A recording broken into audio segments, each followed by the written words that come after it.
Jim Morrison ha sido desde hace ya más de 50 años uno de los ídolos más grandes en el género del rock psicodélico, no solo por su papel como el vocalista de The Doors, sino también por su poesía, su forma de actuar en el escenario y su forma de ver el mundo en general.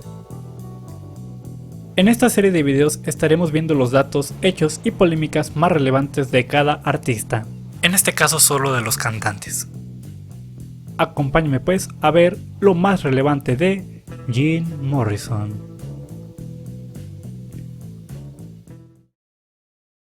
James Douglas Morrison, o mejor conocido por la mayoría simplemente como Jim Morrison, nació el 8 de diciembre de 1943, hijo de la ama de casa Clara Virginia Clerk y del futuro almirante George Stephen Morrison. Tuvo una hermana llamada Annie Robin y un hermano llamado Andrew Lee, ambos menores que él.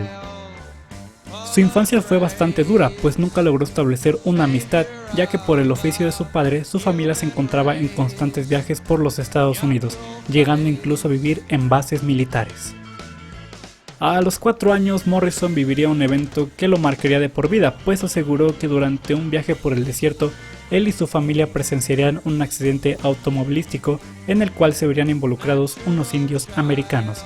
Morrison aseguró que aquel día el espíritu de uno de aquellos indios entraría en su cuerpo, pues según una leyenda, se dice que si ves a un indio morir, su espíritu encarnará en ti. Esto se vería rotundamente reflejado en Morrison en años posteriores, tanto en su poesía como en su forma de ser. A los 19 años decidiría marcharse de su hogar entrando en la UCLA, o sea, la Universidad de Los Ángeles, en donde estudiaría cine. En ese entonces Morrison dormía en tejados de algunas casas o con las chicas que se conseguía, todo un rockstar desde muy joven. Durante ese entonces se dedicaría a la poesía, así como también a leer diferentes libros. Desde un complejo Nietzsche hasta autores como Huxley, Rimbaud y William Blake.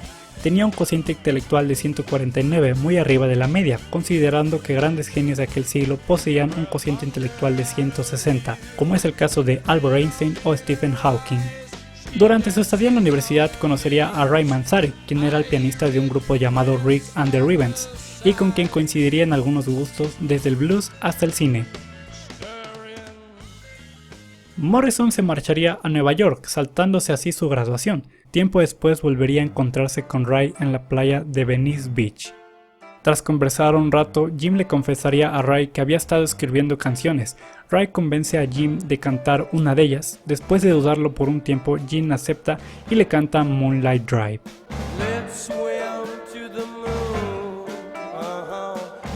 Ray había quedado sorprendido por la poesía de Morrison y ambos decidirían crear una banda.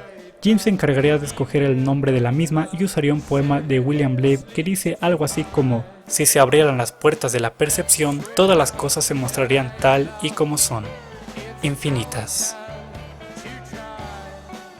Ray invitaría a un baterista conocido llamado John Densmore. A su vez, John invitaría a un amigo llamado Robbie Krieger, quien era guitarrista. Y así, en el verano de 1965, nacía The Doors.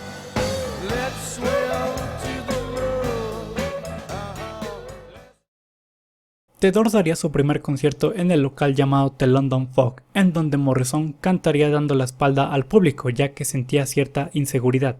Pocas semanas después, la banda recibiría la oportunidad de tocar en el club nocturno llamado Whiskey A Go Go. Allí, Jack Holzman, fundador de Elektra Records, vería una oportunidad en ellos y les ofrecería un contrato por 3 álbums. Una noche, tras cantar la canción de The End totalmente drogado, Morrison pronunciaría el verso que llevaría a The Doors a ser despedidos del club. Father, yes son, I want to kill you. Mother, I want to...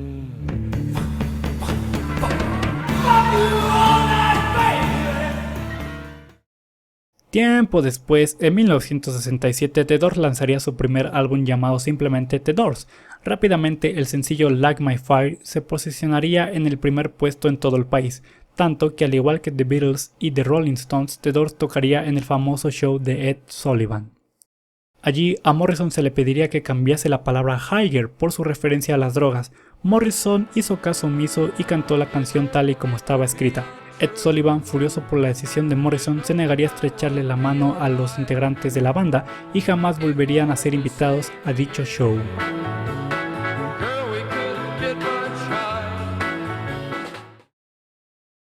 Durante los siguientes meses la banda seguiría dando conciertos, siendo Morrison quien se llevaría toda la atención por su manera de moverse en el escenario. De ahí surgiría su apodo más famoso, el del Rey Lagarto. También en ese entonces Morrison comenzaría a ingerir drogas de manera más activa. En el mismo año The Doors lanzaría su segundo álbum, y de hecho mi favorito, el Strange Days, un álbum completamente psicodélico.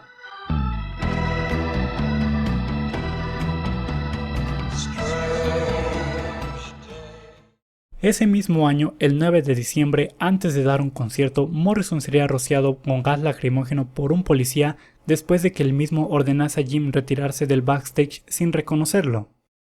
Durante el concierto, específicamente a mitad de la primera canción, Morrison se detendría y comenzaría a explicar lo sucedido insultando a los policías presentes. Estos actuarían llevándose a Morrison arrestado, los cargos perturbar la paz y exhibición inmoral, siendo este el primer arresto de Morrison. En 1968 The Doors lanzaría su tercer álbum titulado Waiting for the Sun, el cual, a pesar de tener canciones exitosas, fue duramente criticado, pues supuestamente en dicho álbum The Doors había dejado un poco de lado la agresividad que los caracterizaba. En abril del mismo año, Jim Morrison sería escogido como el vocalista del año y a The Doors como mejor banda. También lanzarían su cuarto álbum llamado The Soft Parade, el cual conseguiría 4 discos de oro. Ese mismo año, Morrison decidiría dejar la banda y centrarse en la poesía. Parte de esa decisión habría sido por Pamela Coulson, su pareja, quien parecía ser la Yoko Ono de The Doors. Asimismo, Morrison publicaría 2 libros, ambos dedicados a Pamela. Ray logró convencer a Morrison de quedarse un tiempo más en la banda, a lo que Morrison accedió. Sin embargo, cada vez se sumergía más y más en el alcohol y las drogas, convirtiendo a Morrison en Jimbo, un apodo puesto por Ray, el cual definía su actitud agresiva cuando se encontraba bajo los efectos de sustancias nocivas.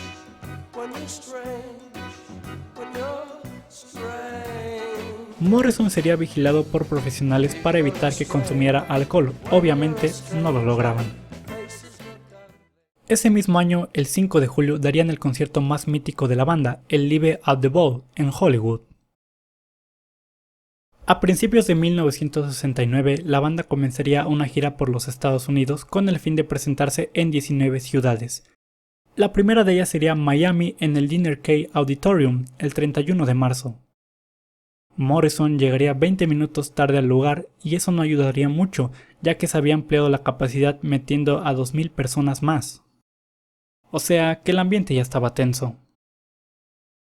Durante el concierto, Morrison comenzaría a dar un discurso improvisado que no terminaría nada bien, pues invitaría a la multitud a desnudarse, comenzando él mismo a hacerlo.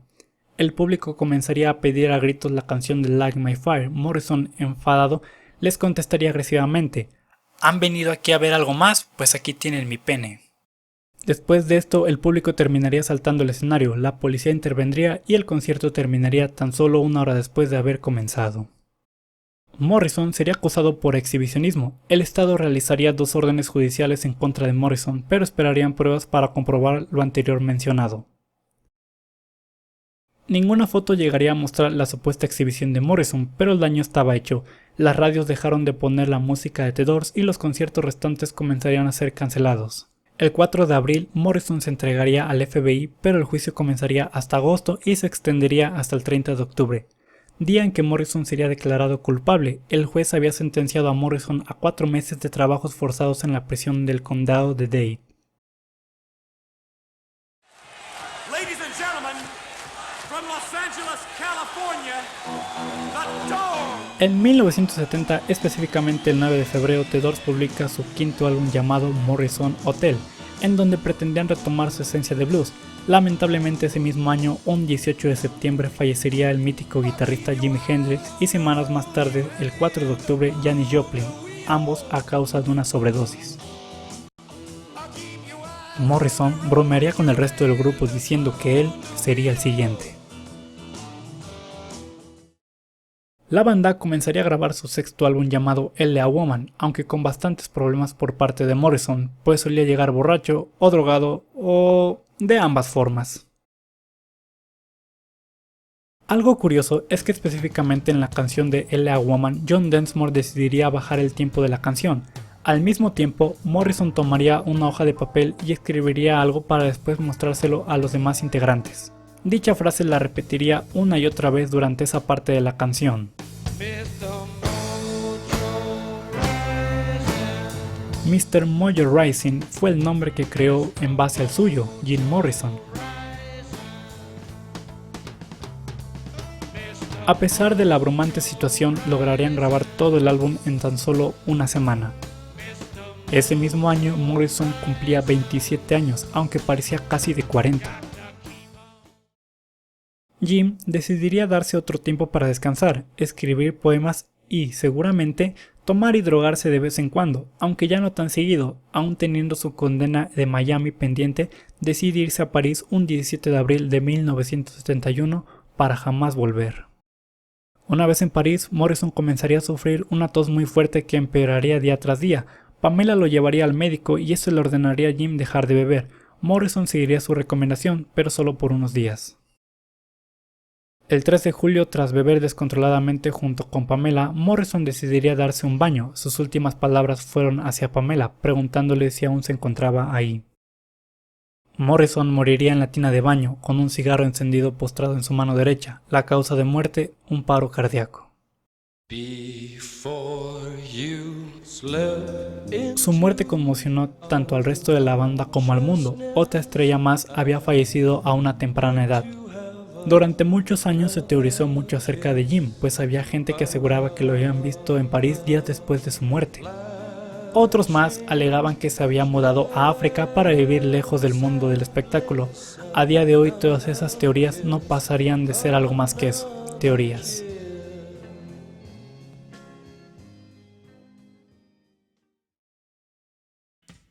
Lo que bien es cierto es que dejó huella en la historia del rock, pues en tan solo 6 años consiguió lo que a muchos artistas les cuesta la mitad de su vida, ser una leyenda.